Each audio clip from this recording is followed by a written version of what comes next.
ভাত পাতের শেষে যদি এরকম 1 চামচ আচার থাকে তাহলে তার কোনো কথাই হবে না। আর এইবারে দেখুন আমের গুড়টা কতটা সুন্দর লাগছে দেখতে। আর আমের ভেতরে দেখুন গুড়টা কত সুন্দর ঢুকেছে, একদম নরম তুলতুল করছে। কদিন পরেই আম শেষ হয়ে যাবে, কাঁচা আম, তখন কিন্তু আর আচার বানাতে পারবেন না, তাই এখনই বানিয়ে ফেলুন। আর এই আচারটা তৈরি করার ক্ষেত্রে দেখবেন যাতে একটুখানি একদম টাটকা আম পাওয়া যায়। নমস্কার বন্ধুরা, পিওর রান্নাঘরে সকলকে স্বাগত জানিয়ে আজকের রেসিপিটা শুরু করছি। আর আজকে আমি বানাবো কাঁচা আম দিয়ে টক ঝাল মিষ্টি আচার। তবে এই আচারটা হবে একদম সম্পূর্ণ চিনি ছাড়াই, গুড় দিয়ে। এই আচারটা খেতে কিন্তু দারুণ লাগে। তো চলুন বন্ধুরা আজকে রান্নাঘরে যাই আর আজকের রেসিপিটা শুরু করি। আর যে সকল বন্ধুরা আমার চ্যানেলে নতুন তারা অবশ্যই আমাদের চ্যানেলটা সাবস্ক্রাইব করে আমাদের পাশে থাকবেন আর পুরো ভিডিওটা শেষ পর্যন্ত দেখতে থাকুন। বর্তমানে নানান রকম আচার কিন্তু আমরা বাড়িতে প্রায় বানিয়ে থাকি, তবে আমাদের এই গুড় আম যে রেসিপিটা সেটা কিন্তু অনেক দিনের পুরনো। আর আমাদের মা ঠাকুমারা আগে কিন্তু এই আচারটাই সব থেকে বেশি করে বানিয়ে রাখতো আর সারা বছর খেত। আজকে আমি এই গুড় আমের রেসিপি আপনাদের সাথে শেয়ার করব, তবে একটু অন্যরকম ভাবে, যেটা খেতে কিন্তু দারুণ লাগে। বাঙালির শেষ পাতে কিন্তু এই আচারটা হলে খুবই ভালো খায় সবাই। তো চলুন আচারের রেসিপিটা শুরু করি। এখানে আমি বেশ কিছু হিমসাগর আম নিয়ে নিয়েছি। আর এই গুড় আমটা কিন্তু হিমসাগর আম দিয়ে সব থেকে বেশি ভালো লাগে, এর স্বাদটা কিন্তু সব থেকে বেশি ভালো হয় এই আমে। তবে আপনারা যদি এরকম হিমসাগর আম না পান তাহলে কিন্তু যে কোনো আম দিয়ে করে নিতে পারেন। আমগুলো একেবারে আজকের টাটকা আম, আমাদের বাড়ির পাশে একটা গাছের ডাল কেটেছে, সেখান থেকে আমগুলো নেওয়া। আমের সাইজগুলো দেখুন কত সুন্দর। একটা সুতির কাপড় দিয়ে আমের গাগুলোকে মুছে নিচ্ছি। যে কোনো আচারের ক্ষেত্রে সেটা যদি আপনারা খোসা ছাড়িয়ে হোক কিংবা খোসা সমেত যে কোনো আচারই হোক না কেন, তাতে যদি এইভাবে একটু মুছে নেওয়া হয় ধোয়ার পরে, তাহলে কিন্তু আচারটা অনেকদিন পর্যন্ত ভালো থাকে। আমের গা থেকে খোসাগুলোকে ছাড়িয়ে নিচ্ছি। আর এই আমগুলো যেহেতু একেবারে টাটকা, এর সবুজ ভাবটা কিন্তু অনেকটা বেশি। আর এই আচারটা তৈরি করার ক্ষেত্রে দেখবেন যাতে একটুখানি একদম টাটকা আম পাওয়া যায়, তাহলে কিন্তু ভালো হয়। আর এই হিমসাগর আমে তো এই আচারের স্বাদটা আরো বেশি ভালো হয়। যেহেতু হিমসাগর আমটা একটু মিষ্টি বেশি, একটু টক ভাবটা কম।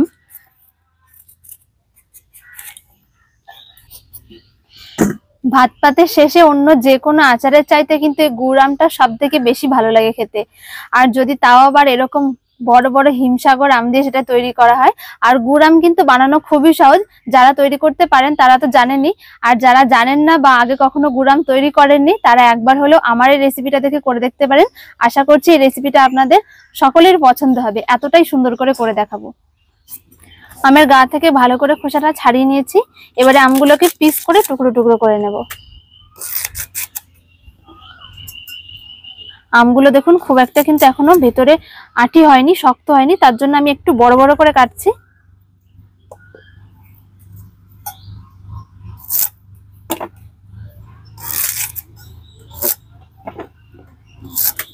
সব আমগুলোকে আমি কেটে টুকরো করে নিয়েছি। আর আমগুলোকে দেখুন ঠিক এরকম ভাবে কেটে নিয়েছি। এখানে কিন্তু চাইলে আপনারা যদি মনে করেন লম্বা লম্বা করে কাটবেন, তাহলেও কিন্তু সেইভাবেও কাটতে পারেন, কোনো সমস্যা নেই। আচার তৈরি করার জন্য আমি কিছু মশলা নিয়ে নিয়েছি। এবার এই মশলাগুলোকে শুকনো খোলায় ভেজে একটুখানি গুঁড়ো করে নেব। তো কি কি মশলা নিয়েছি একটু দেখে দিই। শুকনো খোলায় 6টা মতন শুকনো লঙ্কা দিয়ে দিচ্ছি। এখানে আপনারা ঝালের পরিমাণটা একটু কম বেশি করে নিতে পারেন। দিয়ে দিচ্ছি কয়েকটা গোলমরিচ। আর এখানে আমি নিয়ে নিয়েছি 1/2 চামচ 5 ফোড়ন, 1 চামচ মৌরি, 1 চামচ ধনে আর 1 চামচ জিরে। প্রথমে আমি এই গোলমরিচ আর শুকনো লঙ্কাটাকে নেড়ে নেব, কারণ এগুলো একটু ভাজতে সময় লাগে। এগুলো হাফ ভাজা হয়ে আসলে তারপরে আমি বাকি মশলাগুলোকে দেব। গোলমরিচ আর শুকনো লঙ্কাটাকে একটুখানি ভেজে নেওয়ার পরে বাকি মশলাগুলোকেও দিয়ে দিচ্ছি একসাথে।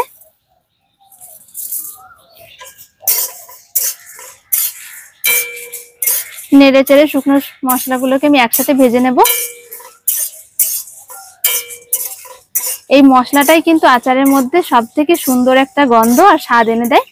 আর এই সমস্ত মশলাগুলো তো আমাদের ঘরে প্রায় হাতের কাছে সবকিছুই থাকে। মশলাটাকে ভালো করে নেড়ে চেড়ে নিয়েছি, খুব সুন্দর একটা গন্ধ উঠছে আর কালারও পাল্টে গেছে। এবারে আমি মশলাটাকে নামিয়ে নেব। মশলাটাকে ভেজে আমি নামিয়ে রেখে দিয়েছি। আর এই আচারটা যেহেতু আজকে আমি গুড় দিয়ে তৈরি করব, তার জন্য আমি এখানে কিছুটা গুড় নিয়ে নিয়েছি। মানে 1 কিলো আমের জন্য আমি এখানে 600 গ্রাম মতো গুড় নিয়েছি। আর এই গুড়ের পরিমাণটাও কিন্তু আপনারা কম বেশি করে নিতে পারেন। যারা একটু বেশি মিষ্টি খেতে পছন্দ করেন তারা এই গুড়টা আরেকটু বাড়িয়ে নিতে পারেন, আর যারা মনে করেন একটু টক ভাবটা বেশি থাকবে তারা আরেকটুখানি কমিয়ে নেবেন। এবার আমি গুড়টা কড়াই দিয়ে দেবো।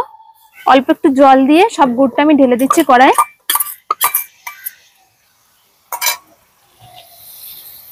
আর এর মধ্যে সামান্য একটু জল দিচ্ছি যাতে গুড়টা একটু ভালোভাবে গলে যায়।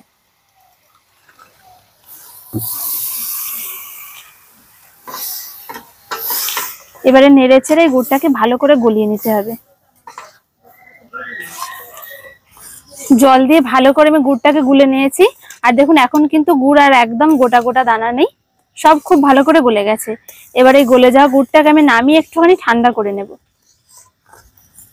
যতক্ষণে গুড়টা ঠান্ডা হচ্ছে ততক্ষণ আমি যে ভাজা মশলাটা তৈরি করেছিলাম সেটা ভালো করে গুঁড়ো করে নেব। ভেজে রাখা মশলাগুলোকে আধ ভাঙা করে গুঁড়ো করে নেব। আর যে কোনো আচারের জন্য কিন্তু এরকম ভাবে মশলা গুঁড়ো করলে সব থেকে বেশি ভালো হয়। একদম পুরো গুঁড়োটা হয় না, এরকমই আধ ভাঙা হয়।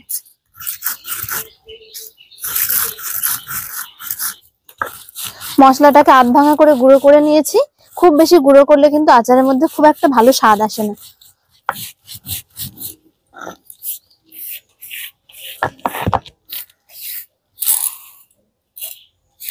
মশলাটা গুঁড়ো করে নেওয়া হয়ে গেছে, আর এদিকে গুড়টাও কিন্তু হালকা ঠান্ডা হয়ে এসছে। এবার এই জলের গুড়টা আমি ভালো করে ছেঁকে নেব, কারণ গুড়ের মধ্যে কিন্তু প্রচুর নোংরা ধুলোবালি থাকে। একটুখানি ছেঁকে নিলে জিনিসটা পরিষ্কার হয়ে যায়। একটা ছাঁকনি নিয়ে নিয়েছি, তার উপরে এই গুড়ের জলটা দিয়ে ছেঁকে নেব।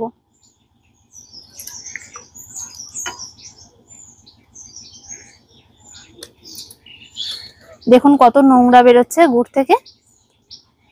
যদি আমি ডাইরেক্ট দিয়ে দিতাম আচারের মধ্যে তাহলে এই নোংরাগুলো সব চলে যেত তার ভিতরে। সব গুড়টাকে ছেঁকে নিয়েছি আমি। আর দেখুন ছাঁকনির মধ্যে কত নোংরা জমেছে। এই নোংরাগুলো যদি আমি গুড়টা সরাসরি দিয়ে দিতাম আচারের মধ্যে সব চলে যেত। আচার তৈরি করার জন্য সমস্ত কিছু রেডি করে নিয়েছি। এবার আমি আচারটা তৈরি করে নেব। আচার তৈরির জন্য একটা কড়াই বসিয়ে হালকা গরম করে নিয়েছি, তাতে দিয়ে দিচ্ছি কিছুটা সর্ষের তেল। আর এই গুড় আমের আচারের জন্য কিন্তু খুব বেশি তেলের দরকার পড়ে না, আমগুলো ভাজার মতন তেল দিলেই হবে। দিয়ে দিচ্ছি দুটো তেজপাতা ছোট ছোট করে কেটে নিয়েছি, 2-3টে শুকনো লঙ্কা, আর হাফ চামচ 5 ফোড়ন দিয়ে দিচ্ছি। যেহেতু আমি আগে হাফ চামচ ভেজে গুঁড়ো করে দিয়েছি তাই এখানে আরো হাফ চামচ দিয়ে দিলাম।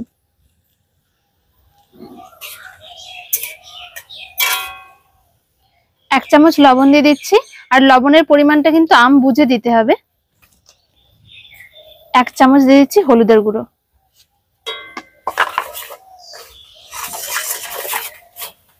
সবকিছু ভালো করে ভেজে নিয়েছি ফোড়নে। এবার আমি কেটে রাখা আমগুলোকে দিয়ে দেব। এইভাবে যদি একটু ভেজে নেওয়া হয় এতে হলুদের কালারটাও ভালো আসে।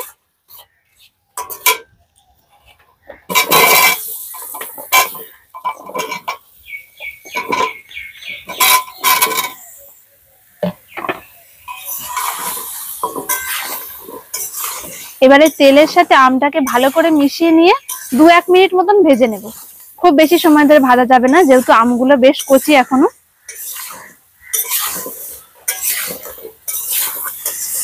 আর আমি এখানে আমটা কেটে কোনো রকম রোদে দিইনি। যদি হাতে সময় থাকে তাহলে কিন্তু হলুদ আর লঙ্কার গুঁড়ো মাখিয়ে রেখে 2-3 ঘন্টা রোদে দিয়ে তারপরেও আচারটা বানিয়ে নিতে পারেন। তবে এই আচারটা হচ্ছে একদম যারা ঝটপট আচার তৈরি করতে চান তাদের জন্য। আর এইভাবে আচার তৈরি করলে কিন্তু খেতে খারাপ লাগে না। যারা একবারে খুব তাড়াতাড়ি আচার তৈরি করতে চান তারা এইভাবে একবার করে দেখতে পারেন, খেতে কিন্তু ভালোই লাগে। 1-2 মিনিট মতন আমি আমটাকে নেড়ে চেড়ে ভেজে নিয়েছি। আর আমগুলো যেহেতু বেশ কচি তাই বেশিক্ষণ একটা ভাজবো না। বেশি ভাজলে তারপর যখন গুঁড়ে জাল দেবো তখন কিন্তু আমটা বেশি গলে যাবে। যদি দেখেন যে ভেতরে আটিটা শক্ত হয়ে গেছে তাহলে আরেকটু বেশিক্ষণ ভেজে নেওয়া যেতে পারে। আর এই আমগুলো যেহেতু এখনো খুব কচি তাই বেশিক্ষণ আর ভাজবো না। আমটা কষানো হয়ে গেছে, এবার আমি দিয়ে দেবো গুড়ের জলটা।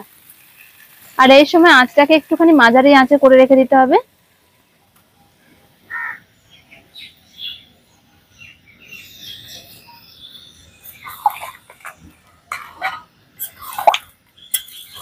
এবারে অল্প অল্প জাল দিয়ে আমের সাথে ভালো করে ফুটিয়ে নেব। জালটাকে মাঝারি আঁচে করে দিচ্ছি। আর এই সময় আর নাড়াচাড়া করব না, এরকম ভাবেই রেখে দিয়ে একদম আস্তে আস্তে ফুটিয়ে নেবো, যাতে আমের ভেতরে খুব সুন্দরভাবে গুড়টা ঢোকে। প্রায় 5-7 মিনিট মতন আমি আমটাকে জাল করে নিয়েছি একদম মাঝারি আছে। আর এই সময় আমের গুড়টা একটু বেশ গাঢ় হয়ে এসছে। তো যে মশলাটা আমি আগে থেকে ভেজে গুঁড়ো করে রেখেছিলাম, সেই মশলাটা এবার আমি হাফ দিয়ে দেবো। এই সময় যদি হাফ মশলাটা দেওয়া হয় তাহলে মশলার যে স্বাদটা সেটা কিন্তু আমের মধ্যে একদম যাবে। আর বাকি হাফটা রেখে দেবো, একদম নামানোর আগে দেবো। হাফ মশলাটা দিয়ে দিচ্ছি ওপর থেকে।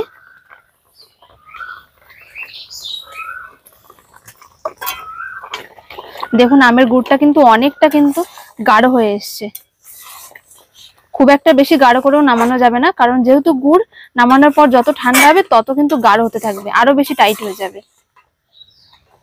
আর একদম হালকা হাতে নাড়তে হবে যাতে আমগুলো একদম গলে না যায়। তবে কিছু আম গলবে আর কিছু গোটা থাকলে তবে কিন্তু আচার ভালো লাগে।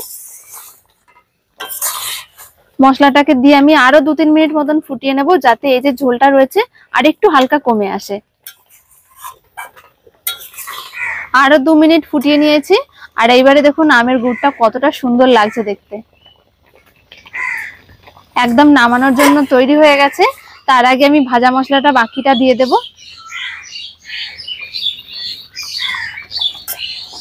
আর এরকম একটু ঝোল ঝোল নামানোর ফলে খেতেও বেশ ভালো লাগে, কারণ এটা যত দিন যাবে আস্তে আস্তে আরো গাঢ় হয়ে যাবে। তৈরি হয়ে গেল গরমের প্রধান আচার আমগুড়। আচারের রংটা কতটা সুন্দর এসেছে দেখুন। ভাত পাতের শেষে যদি এরকম 1 চামচ আচার থাকে তাহলে তার কোনো কথাই হবে না। যেমন সুন্দর লাগছে দেখতে, তেমনই কিন্তু খেতে অসাধারণ লাগে। সব শেষে আমি আচারটা দেখুন বন্ধুরা কতটা সুন্দর হয়েছে। যেমন দেখতে সুন্দর তেমন কিন্তু খেতেও দারুণ লাগবে, আর দেখেই লোভনীয় লাগছে। আর আমের ভেতরে দেখুন গুড়টা কত সুন্দর ঢুকেছে, একদম নরম তুলতুল করছে। এই আচারটা যাকে দেবেন সেই কিন্তু খেয়ে আপনার প্রশংসা করবে। আর ভাত পাতের শেষে যদি এরকম আচার যাকে খাওয়াবেন তার কিন্তু মুখ ছেড়ে যাবে, আর প্রশংসা করতে তো বাধ্য। আর এবার আমি এই আচারটাকে একটা কাঁচের বয়ামের মধ্যে ভরে নেব। এর আগে যখন আমি আম তেল আচার বানিয়েছিলাম সেই সময় আমি বলেছিলাম যে কোনো আচার কিন্তু ভালো রাখার জন্য অবশ্যই যে কোনো কাঁচের পাত্র ব্যবহার করতে হবে, কারণ কাঁচের পাত্রে রাখলে জিনিসটা অনেক দিন পর্যন্ত ভালো থাকে। এবার আমি এই বয়ামের মধ্যে আচারটাকে ভরে নেব। এখনই কিন্তু আচার বানানোর জন্য একদম ঠিকঠাক সময়। এখন প্রচুর সস্তায় কাঁচা আম পাওয়া যাচ্ছে, তাই বেশি করে এরকম আচার বানিয়ে রেখে দিন আর সারা বছর জুড়ে খান। কদিন পরেই আম শেষ হয়ে যাবে কাঁচা আম, তখন কিন্তু আর আচার বানাতে পারবেন না।